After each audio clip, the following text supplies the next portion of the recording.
Good evening, everyone. On behalf of the Mental Health Advisory Board, I am Councilwoman Dr. Naya Glover. I'm also joined today with our board vice chair, Ms. Tracy Ritz, who will help me deliver this presentation tonight. Thank you again for your time for joining tonight's webinar. We're going to focus on mental health reset, building healthy habits for the new year. So as we step into the new year, many people feel pressure, right, to make big changes as well as to set unrealistic resolutions. So tonight is about focusing on not starting over completely, but also just repairing and preparing for the coming year. So we're not focused on perfection, but we're focused on starting over in a way that is suitable for your life. So it's about tailoring your strategies to your current life. Instead of this being about setting those unrealistic resolutions, we want you to take a step back, pause, reflect, and reset in a way that feels realistic and supportive of your mental health needs. So, this conversation is designed to meet you where you are. Whether you are feeling motivated, you may be one that feels exhausted, hopeful, or even overwhelmed. There is a space for you here tonight and throughout our mental health journey in these webinars. Our goal tonight is to offer practical tools, gentle insight, and encouragement to help you build habits that supports your emotional balance as well as well-being throughout this year. So overall, we're looking at the mind-body connection, mind first wellness, building into or creating an overall physical health. So again, this webinar is designed to help you reset, reflect, and move forward with attention. Tonight, we're going to talk about tips and resources, practical tools that you can begin to implement immediately. But I want to highlight one key word, which would be habits. We're often motivated to move forward in different things or tasks that we have, but we want to create healthy habits to keep this cycle or this continuum of a healthy cycle to move forward in the coming year.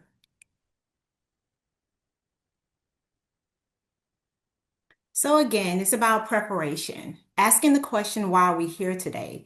Let's start by looking at the new year, which often brings again pressure to fix everything all at once. This webinar focuses on resetting, not perfection. We're going to explore realistic, sustainable habits that supports mental health. We'll focus on small practical changes that can be maintained over a long period of time. So the goal is progress, balance, as well as implementing self-compassion. The goal is building habits that grow with you, not overwhelm you. So, why is this mental health reset important? And understanding whether or not you have identified that you're one that actually needs a mental health reset. We have been going through a lot of different changes. We've talked over the last year about the importance of emotional resilience, building those pillars of emotional intelligence, emotional regulation. So now we're here and we have overcome a lot of different things. And now we're at the top of this year and understanding the need to reset is a vital part of moving forward. Many people carry stress, trauma, and burnout for previous years. Unchecked stress can impact sleep, relationships, focus, and physical health. A mental health reset allows space to pause, reflect, and then later realign. Resetting helps prevent long term emotional exhaustion as well as burnout that can affect you in different areas of your life, not just personal, but it could be work related or relationship related. So we want to focus in a specific area and then start building those different types of tools or implementing those tools that would be effective in that particular life stream. So getting a new understanding of what is mental health, and this looks different. It looks different to everyone, but looking at it from a whole person perspective, mental health includes emotional, psychological, and social well-being. It affects how we think, feel, cope, relate to others, and make decisions. Mental health can fluctuate. So we're going to look at a model that focuses on how that actually looks to you so that you can find some relatable events here tonight so that we can move forward in helping you as we transition throughout year 2026. But those mental health fluctuations can also transition into poor physical health. So we want to ensure that you understand the importance of the mind-body connection here. Everyone has mental health and everyone benefits from caring for it. So we often go and have our doctor's appointments, right, Ms. Ritz, and we're ensuring that we're meeting those physical expectations, but we seldomly neglect the mental that we are needing as well. So we want to make sure that you're doing those checklists, those inventory on how to actually maintain yourself mentally. I want to highlight the mental health hub that we have as well. We have a lot of great assessments on there where you can actually start taking a look at your anxiety levels or your depression level to see if you're needing any further care. On our mental health hub as well, it will still start to align you with some of those tools that we're going to talk about here in real time, but you'll be able to have those tools readily available to you. So there are different signs that we want to highlight to you all tonight and what those signs actually looks like. Here are some common indicators for you, but looking at this illustration here, stress actually occurs on a continuum basis, right? So it's not an on and off type of switch that we can just readily available to say, I want to feel better. We need to understand how we actually arrived here, and it was possibly over a period of time. So on this green side here, we see that stress can be healthy and motivating, of course, helping us stay focused as well as productive. As stress increases without adequate coping or rest, or just being able to identify whether we are actually in a critical state or in need, we move more into the fatigue and emotional strain period of our lives. Prolonged stress can lead to, of course, here listed anxiety, anger, burnout, as well as exhaustion. And we'll start seeing productivity, performance levels start to decline over a period of time. So a mental health reset helps interrupt this progression towards the negative end and move us back towards more of a balance, a more healthier stance in our life. So the goal is to not eliminate stress. In some ways, it's important to look at stress. Sometimes it's positive. Some stress actually promotes change in our life, positive change, but we need to identify or be able to identify where we should categorize that particular stress that we're actually feeling. So again, recognize where we are and then respond early in that particular stress time period. So where we're feeling constantly overwhelmed or emotionally drained, you may start finding where you're having some difficulty concentrating at work or just in everyday life, staying motivated or completing tasks. Again, highlighting the difference between setting healthy habits and motivation. And we'll talk about those two differences shortly. So increased irritability has been shown and linked. Sadness and emotional numbness are also parts of the stress continuum. Changes in your sleep, appetite, as well as energy level. Feeling disconnected from yourself as well as others can show to be linked to some stressful events as well. Ms. Ricks, do you have anything to share on this slide?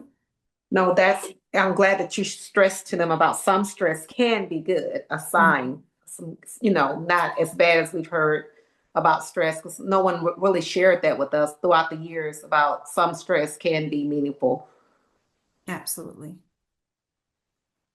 So, what are healthy mental health habits? Small actions with big rewards, right? So, we're playing into our conditioned system, right? Playing into how the reward system can actually promote long-term habit formation, right? So, habits are consistent behaviors that support emotional balance.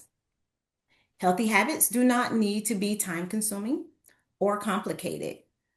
They work best when they fit into your real life. The goal is about sustainability, not intensity. So if you're setting some goals now, typically we set those goals at the top of the year. How do you ensure that they are continuing over a period of time? And that's about shaping your perspective of what this actually is going to look like, tailoring it to your life and your capabilities as well. So it's important that we're being realistic with ourselves and what our life can actually afford at that time, right? So some of us always start at the top where we're setting creating that exercise habit, right? That's the main goal that we typically start with. And again, it's an amazing goal to start with. However, making sure that it's realistic to what you are actually capable of, starting small with small increments and then building on those actual increments and ensuring that they are then going to transition into more habit formation. We're often motivated, right? We're motivated to get the job done, but we did not start this with the perception or the understanding that we need to shape this as a habit of ours for the long term continuation of this, right?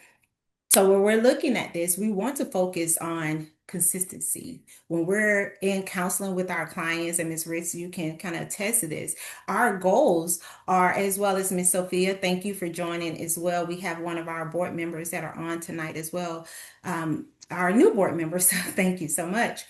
But the goal is focusing on consistency. That is the main, anchor I would like to say that I work with my clients. It's about consistency, coming to your sessions. That's the start. Coming on a regular basis to your sessions. That's the main key. And if they're coming regularly, that's demonstrating habit formation, right? They were motivated to come. That was the emotional pull or the emotional force for them to recognize I need counseling. But now that consistency that we actually as mental health clinicians and practitioners, shape and model in our counseling sessions is it actually focusing on building that need, for consistency. So motivation comes and goes, especially during stress or fatigue times. Habit reduce decision making as well as mental load. A lot of us, and you can share just a little bit here, Miss Ritz. I'm not sure what you're seeing with your clients, but the mental load piece, and Miss Sophia, you can chime in as well. What are you all actually seeing with your clients when you're engaging others in our community in Fayetteville as far as the mental load piece? That's what I'm mainly seeing with my clients, just the things that they're facing in current day. So we're telling them to stay in the here and now, but what if the here and now is where they're stressed? So, Ms. Ritz, can you chime in on that one for me?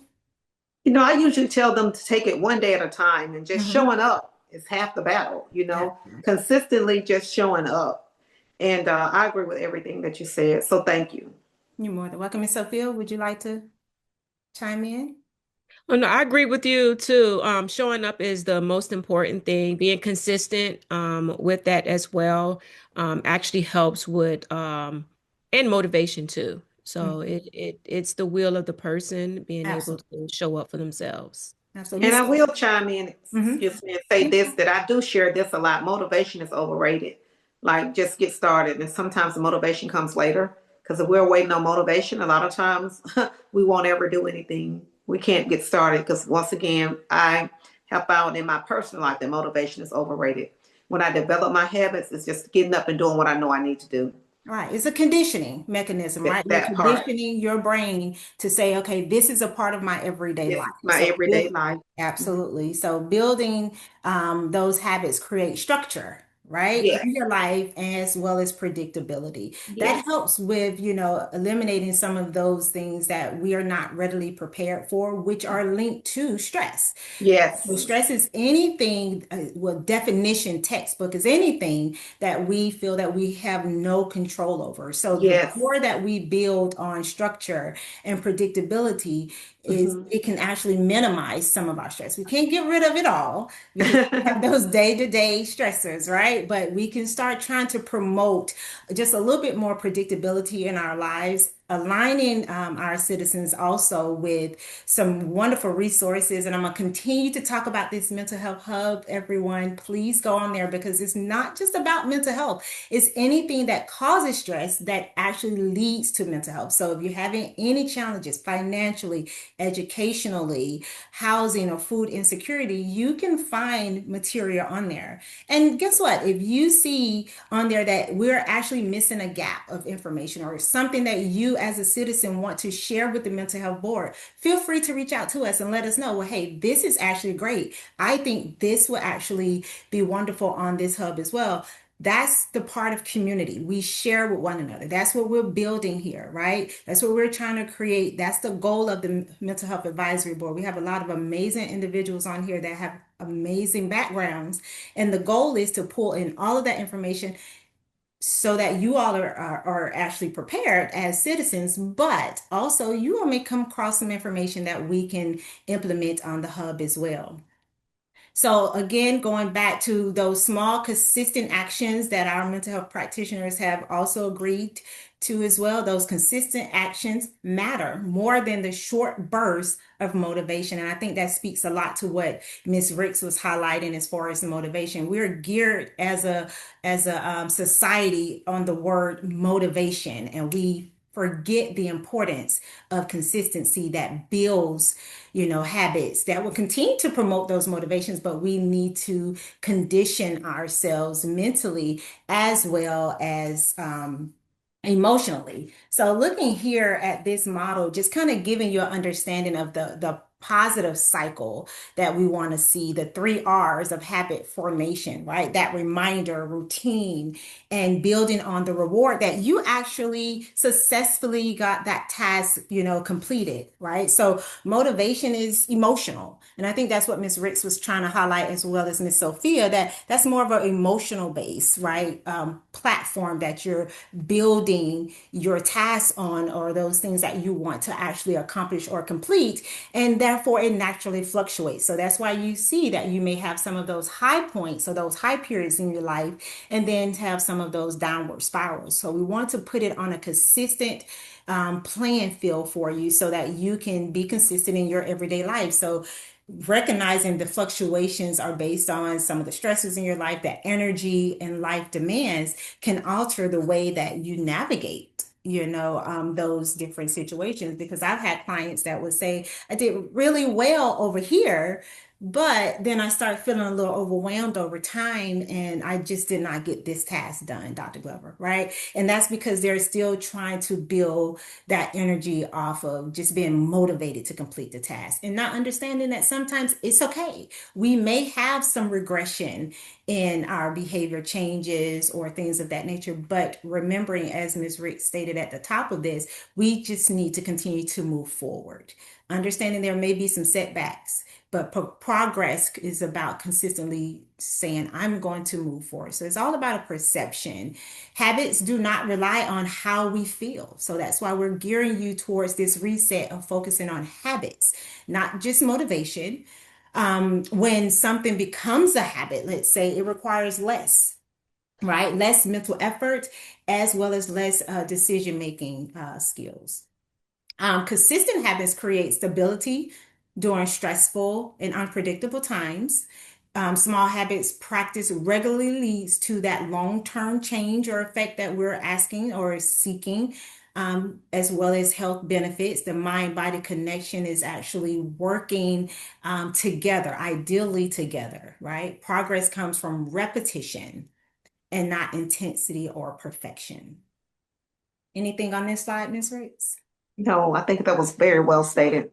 And I love this slide. I mean, I love this slide because I'm visual and we can all see exactly where you're going with this. Absolutely. So those different steps, just making sure that you're setting that reminder, Yes. building that routine, right? And becoming active with it. So when you're building a routine, you want to implement some action, right? So that it can actually become a part of your life. And that reward, again, that reward-based system that triggers those endorphins, right? In our Yes. minds, that feel good endorphin that we're trying to trigger comes from the reward that we actually completed this Mhm. task, this outcome that we are actually seeking at that time. So daily mental health habits, foundational practices. So establish a consistent sleep routine. This is very, very important. This is the first trigger, right? You all, when you're knowing that something is actually transpiring, we're starting to lack sleep. That's the most common um, challenge that is actually presented to me when I'm working with clients, even over the weekend. So we want to be more consistent with our routine. Oftentimes we break it over the weekend. That's our relaxed time. In order for habit formation to take place, we do not just break it over the weekend and think that we're going to be able to pick it back up right on that Monday. So we want to continue with that habit formation. Incorporate mindful breathing and short pauses during the day. For myself, I absolutely love breathing techniques, mindfulness training, and these things are also on our website as well, under the wellness link, where you can actually start tapping into some of these different mindful techniques. But progressive relaxation works great for me in between clients. So, for example, if I'm working with a client and I know I have one coming right up right after, I take the time to go into progressive relaxation between each one of my clients. That ensures that I am preparing myself mentally, physically for my next client. So I'm showing up my best self for the next person that I'm working with. So for my therapists, our mental health practitioners, anyone that, Ms. Ricks, I'm talking to you too. Anyone that's in the helping industry, we need to ensure that we're readying ourselves too, right? So that we can prevent Amen. burnout, right? So that's Yes. important. Also, nourishment, nurturing our bodies, that mind body connection with balanced meals and hydration. Limit over stimulating type of media. So, news, social media, and screen time. I know this is the hardest thing, right? So, I have clients that I am working on just having them to break it down over 3 days, or they can do every other day, right? Because this is also habits that has formed. So these are habits that have formed to kind of rely on social media now, because there's an uptick in a lot of different challenges in society today. Therefore, we're seeing a correlation with a lot of stressors being linked to what we're actually taking in and seeing on a daily basis. And Ms. Ricks, are you seeing that within your clientele as well? Oh, yes. Even today in our groups, we were talking Mhm. about how over the weekend with the weather, Mhm. we're saying they got overstimulated from just watching the news, Mhm. and then they would go to social media and this bad picture was painted. And one of the girls said today she was just glad to breathe today, like, oh, I'm still here, because she didn't realize over the weekend, she said she was so overstimulated with social media and the news. So I'm glad that you emphasized that in this presentation. Yeah. So please, you guys, be aware, because sometimes we're thinking, oh, it's no big deal. I'm just going to stroll, Mhm. or I'm just going to sit down and relax and watch the news. And then realize, oh my God, I'm more overwhelmed now than I was when I called myself sitting down to relax and just stroll or just watch the news. Right. So So be careful with that. absolutely, it could be triggering some of those challenges that you don't even know. Miss Sophia, would you Mhm. like to chime in here?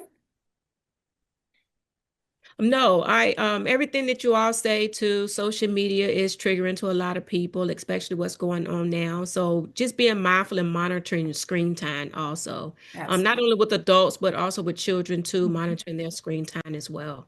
Yeah. Absolutely. And I'm glad that you tapped into when you say children, because we often neglect that children have their own little worlds going on too.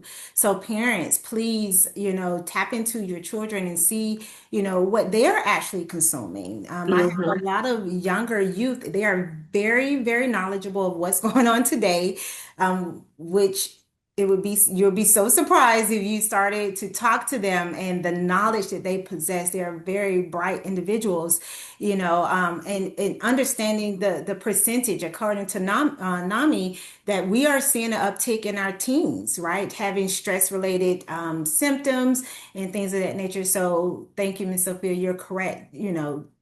Please take heed that our children, our adolescents, going into our teens, as well as young adults, are actually struggling mentally today, as well. So definitely being mindful of where they are and if they're actually needing some assistance. We have a lot of great events that are coming up, and we'll start tapping into our teen population as well. So parents, please bring your teens and children out to these events, because we are wanting to connect with them too and let them know that they have a safe space, but also have resources for them if they want to actually talk to someone, as well. NAMI highlighted that 1 in 6 youth between the ages of 6 to 17 in the US are actually experiencing mental health disorders themselves, but they don't know who they can talk to, or if they can talk to someone. So we want to definitely kind of look into our teams as well. So thank you, Ms. Sophia, for sharing that great point. And also, Dr. Glover, I like how you emphasized about our nutrition, what we put in our bodies. And a lot of times, even with the kids, what they're eating can cause them to have, down days. Absolutely. So, Absolutely. yeah, just be mindful of the nutrition that we might need for our daily diets. Absolutely. So Ms. Riggs will start here. She'll take us into looking into some other key factors that we want to talk about. We've highlighted several times as far as the conditioned response to building healthy habits. So this is a conditioned perspective for emotional wellness, and I'll let Ms. Riggs take it from here. Caring for our inner world, journaling to process thoughts and emotions. I am very, very passionate about journaling. Mhm. So, taking the time out to process your thoughts, I always share with my clients that get it out, either it will come out or you're going to take it out on the wrong people. And it comes out in our bodies. So, journaling is something that we can do to really release some serious stress. When I mean serious stress, if you're mad with someone, go journal about it, and then go have a talk. But journaling to process our thoughts and emotions is a great tool for caring for our inner world. Then practicing positive and realistic self-talk. I always share it this way. You hear yourself more than anybody else. So if you're saying things to yourself that can be abusive, start talking to yourself like you would if it was your best friend or somebody that you love and care about. So practicing positive and realistic self-talk. Notice, let it be realistic, not saying, girl, don't stress out. You can eat this whole cake. Everything is going to be okay. No, realistically, letting yourself know what piece is good. Hey, you can treat yourself today. Then also naming emotions instead of suppressing them. I always share it like this, expressing them instead of suppressing them. So name the emotion. So in other words, I have feelings of anger right now. And once again, name the emotion, but don't label yourself as that emotion. Not I am angry. I have feelings of anger. So naming the emotion instead of just suppressing them, saying, oh, I'm okay, I'm good, when you know that you're not. Then checking in with yourself regularly without judgment. I call this an honest, gentle self introspect. Where are you today? How are you feeling? And you know yourself. You should know yourself pretty well. If not, become more self aware. And once I became self aware, I decided I would be more intentional about checking in with me. Mhm. So, ladies, please, y'all hear me. Please check in with yourself so that you won't go into burnout. And also men, I mean, everybody needs to do it, but I just find that more women, we have seem like more of a tendency to overdo it. So please make sure that you're checking in with yourself regularly, okay? Without judgment. So don't beat yourself up, but talk to yourself as you would a best friend or someone you care about. Let's keep going. Managing stress effectively. Here are some tools for self-regulation. Identify personal stress triggers and warning signs. I was teaching this recently also, and we were talking about knowing our triggers. You know what stresses you out, right? So if your little boy he's getting ready for school and he's always running behind. No, that's probably a trigger for you, right? And so maybe the night before, help him to get his things together as a part of your personal stress release, right? So you know that every morning he's running late. So prepare beforehand. So identify your personal stress triggers and warning signs. Also, use grounding techniques, deep breathing, body awareness, and movement. I love one of my favorite breathing techniques is smell the roses and blow out the candles. So everybody, let's breathe in. Deep breath in, blow it out. Smell the roses, blow it in, take it in, blow it out. One more, take it in, deep breath in, smell the roses, blow out the candles. So one of my clients said, well, Miss Ricks, I don't like roses. Well, blueberries or whatever you want to smell, okay? So just as long as you get that nervous system to calm down, whatever works for you, make it work. Also break large tasks into smaller, manageable steps. So what do you mean? How do we eat the elephant? One bite at a time. So of course we're going to be stressed out if we're trying to do everything at one time. And then also women and men, but I talk to more women than I do men that have a challenge with assigning tasks. If you're overwhelmed and it's going to stress you out with cleaning your whole house, maybe ask little Johnny, can you take out the trash? Or ask your daughter, can you help me with this? Even your assistant, and you might have people in your life who's better at certain things than you are. Ask them, can you help me out with this area? I know I had a challenge with that for some years, but break large tasks into smaller, manageable steps, just one day at a time. Then also release the pressure to do everything at once. Not everything has to be done at one time. Y'all, please hear me, because that will produce stress when we try to do everything at once. So break it down into smaller, manageable steps. So these are ways, that we can begin to self-regulate, taking some of the stress off and not piling it up on ourselves. Okay, let's keep moving. Boundaries and self-care. This is one of my favorite topics to talk about. Protecting our energy. Boundaries are an act of self-respect, not selfishness. And I'm going to add this in there. Boundaries are an act of self-love. I tell a lot of my clients this. I'm like, as women, I know y'all thinking, why does she keep talking to the women? Can you tell? I have a women empowerment club, but I focus a lot on us as women, because this is an area that I've seen with a lot of us. I mean, that's really impacting our lives in a negative way, that's causing a lot of stress when we don't understand boundaries. So a boundary, once again, when we create them, we also have to maintain them. This is an act of self-respect, self-love, and not selfishness. So let me give you an example. As a mother, maybe, you're always running around for your family. And so even some of those of you guys who have grown children, you're running around for them still, or, they are not aware that mama need any kind of, relaxation or time for herself. Start incorporating even small boundaries. I will call you after 5. Or, whatever it is that you need to create that boundary with. Maybe you have older parents who's looking to see you every, weekend. Maybe you're busy some of those weekends. So maybe say, mom, dad, I'll see you maybe the first and second Sunday out of the month. But creating a boundary as an act of self-respect. And let me say this, if we don't create those boundaries, then we cannot be upset when people around us are just not respecting what we need to do, because we have not created those boundaries. And then learning to say no preserves emotional and mental capacity. Oh, and let me say this to all of the women and all of you that's listening. If it's a man on here, listen, no is a complete sentence. It is a complete sentence. I was the type of person, I felt like I had to explain it. Some of the time we had to make up stuff. Who remember that? Oh no, I got this to do. No, I'm not led to do that. I was sharing it with someone recently, a friend of mine, and she called me and she was like, Tracy, I'm just having a hard time with, people asking me to do things. And I just told her no. Well, how do I explain it? You don't have to explain it. No. And I shared this with her, and I'm going to share it with you guys. Just maybe no, I'm just not led to do that.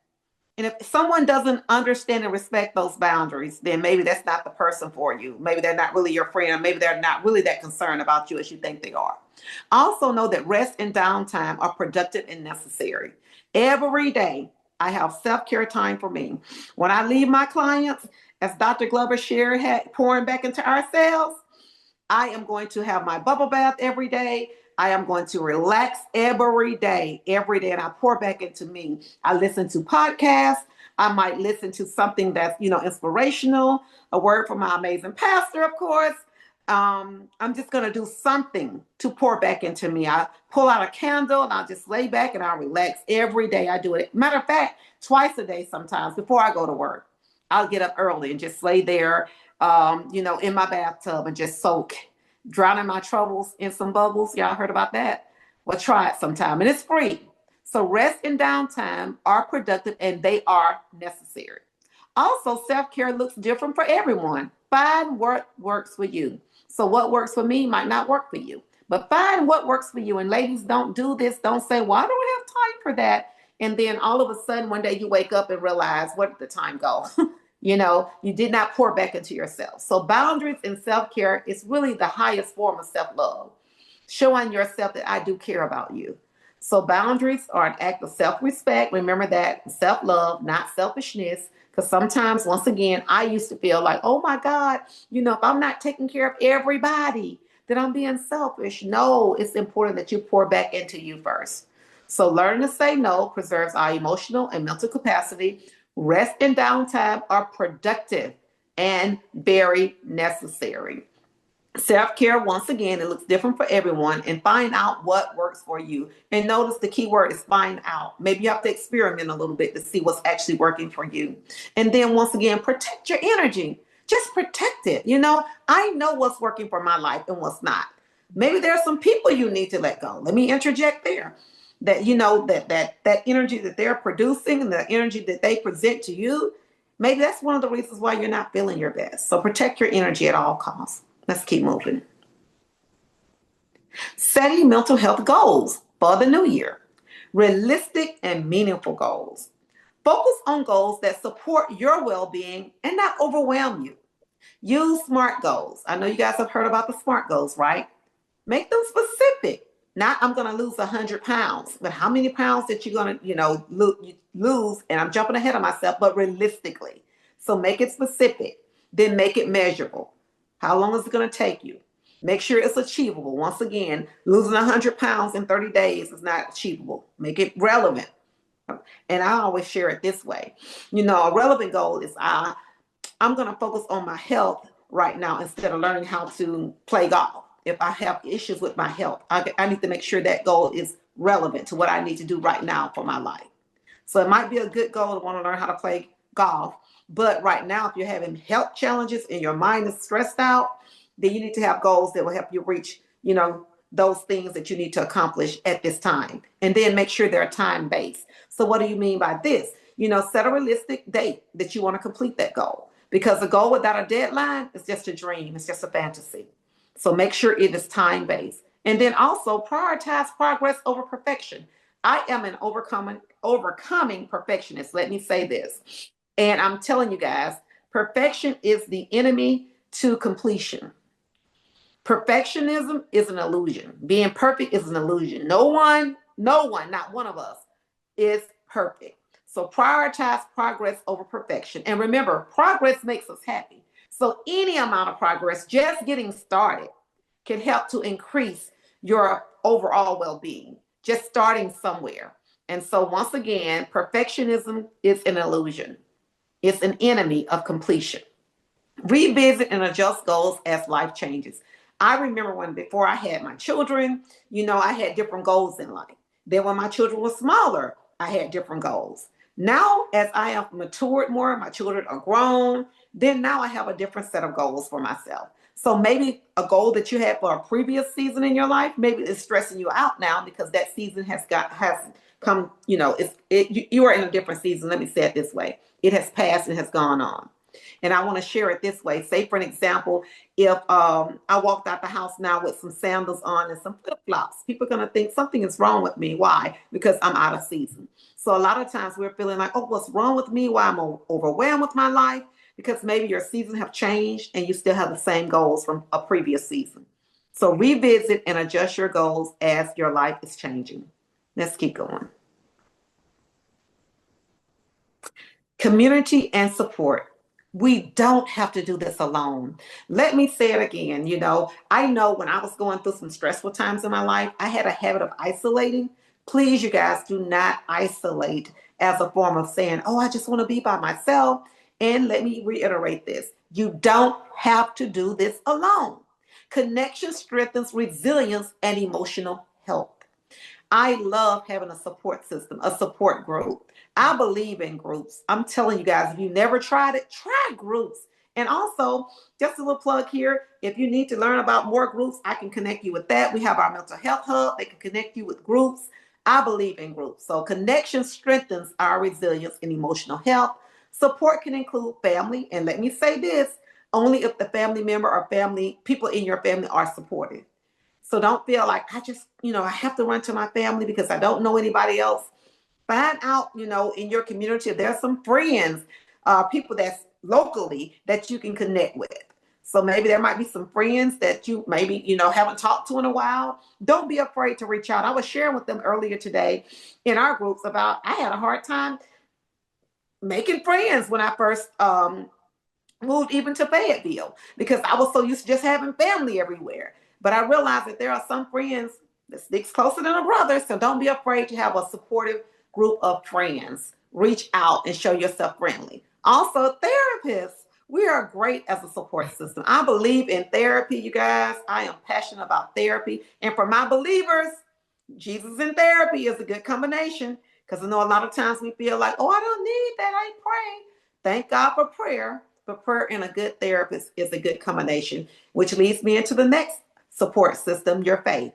Have a community of faith believers, people who are of your like precious faith. I'll say it that way, that you can connect with, who's on your healing journey as well, and community groups. Have someone, you guys, or a group of people that you can connect with. And I'm talking about frequently. It makes a difference. Also, seeking help early prevents issues from escalating.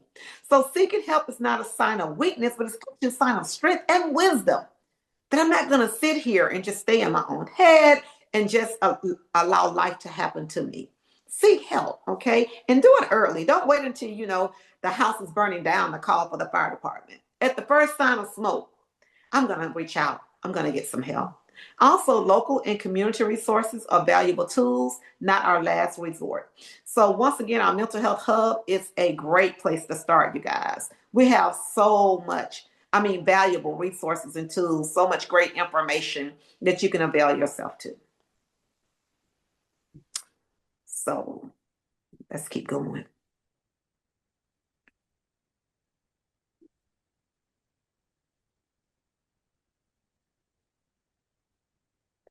The stage has been set. Go ahead and follow the basic 5 steps.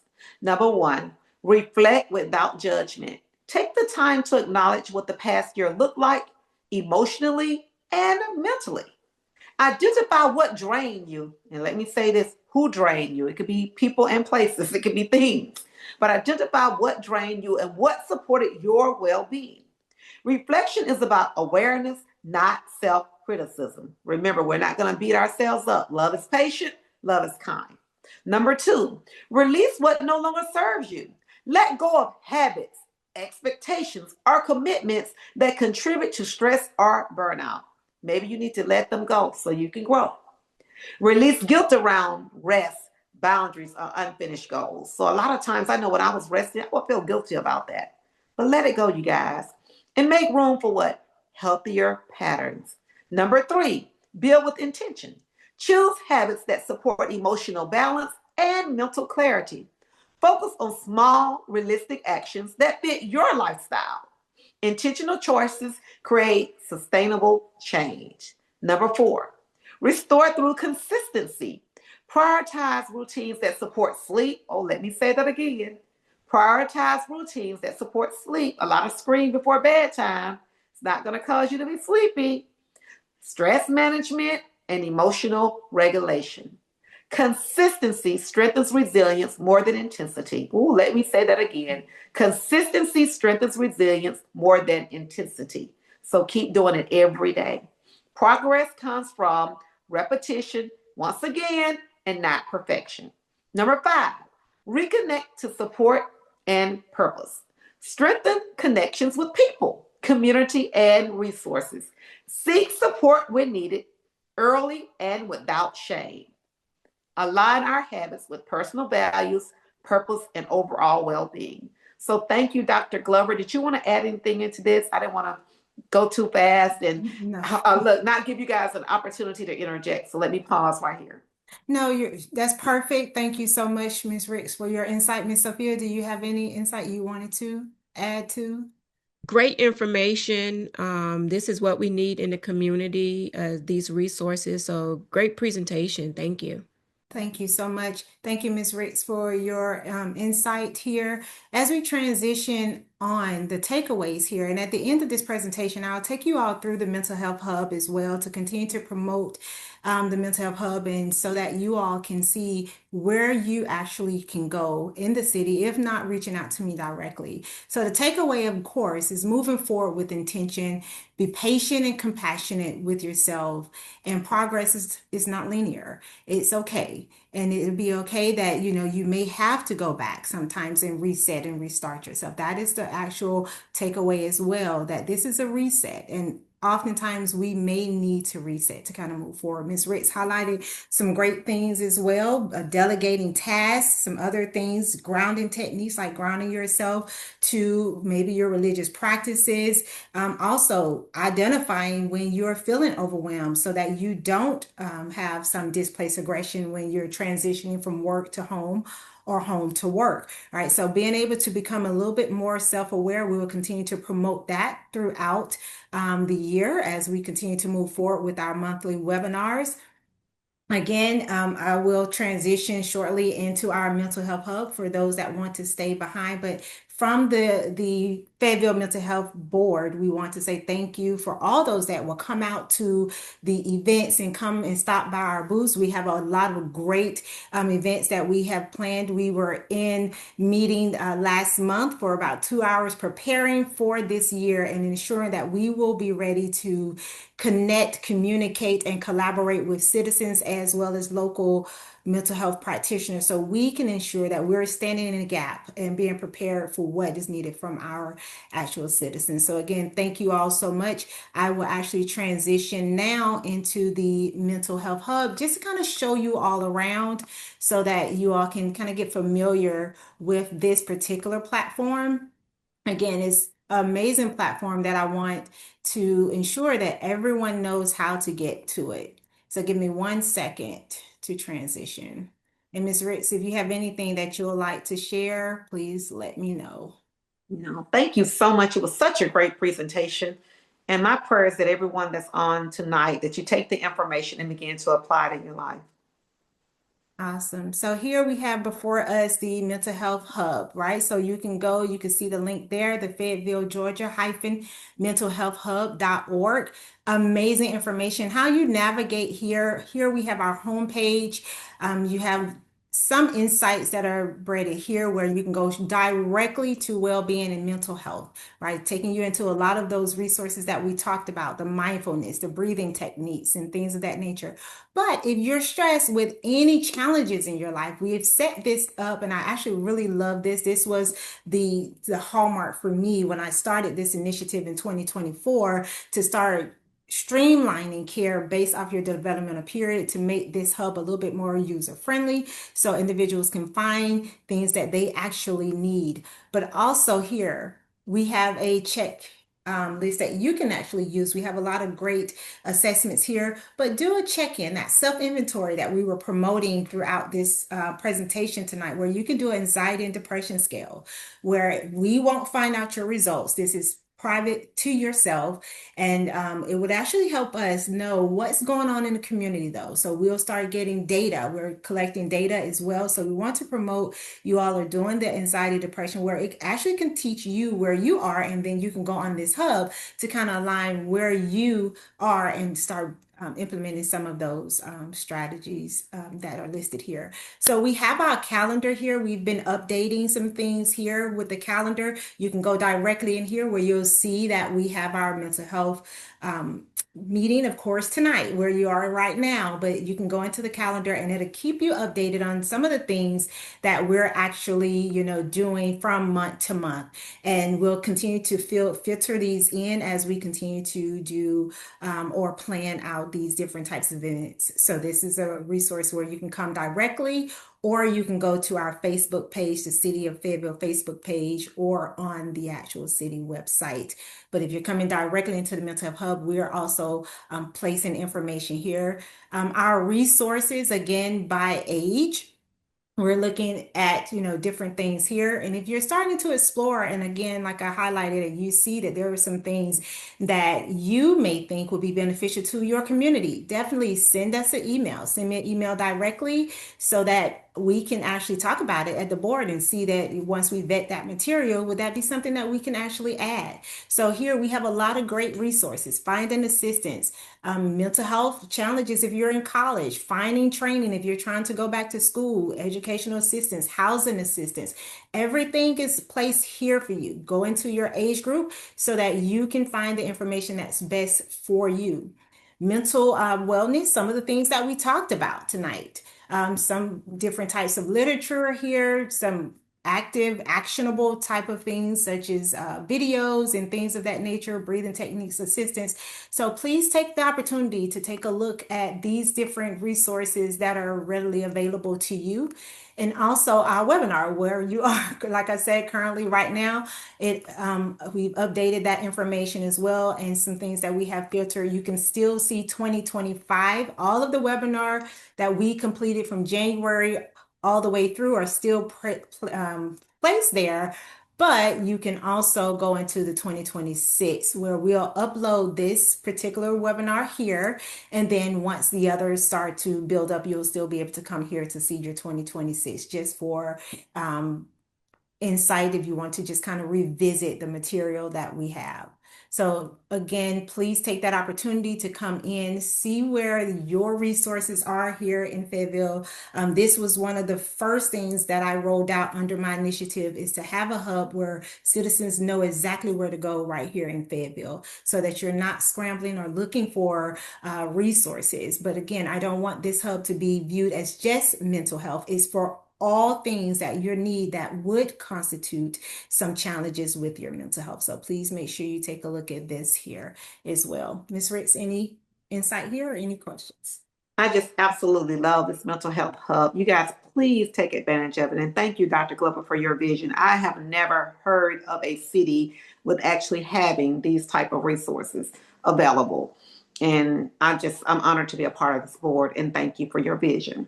You're more than welcome. You have been a fresh of breath air and been at my side since day one. So no, thank you, actually. Thank you so much. And again, thank you, Miss Sophia, for joining. She's our newest member. She comes with amazing background. Hence the reason why I was so excited when I got her. Yes, welcome to the board. Welcome to the board. So we have a lot of great things that are rolling out for the city of Fayetteville. So continue to stay tuned, continue to check the mental health hub as well as the calendar. And if you need me directly, I am your councilwoman, so you can reach out to me directly at nglover-fayetteville. I'm sorry, nglover at Fayetteville-ga.gov. So please feel free to reach out if you need anything or if you're having any challenges. Thank you all for joining tonight. If you have any questions, feel free to place it in the chat as well. Any questions? And I will say this as we get ready to close out, that we do have Yeah. resources available for those of you guys who need to connect. Please, reach out, connect to someone as far as, community, having a community that's available to you. Don't try to do it alone. Absolutely. Okay, I don't see anything in the chat, and I'll just wait a second. If anyone is typing or want to place anything in the chat, just please let me know.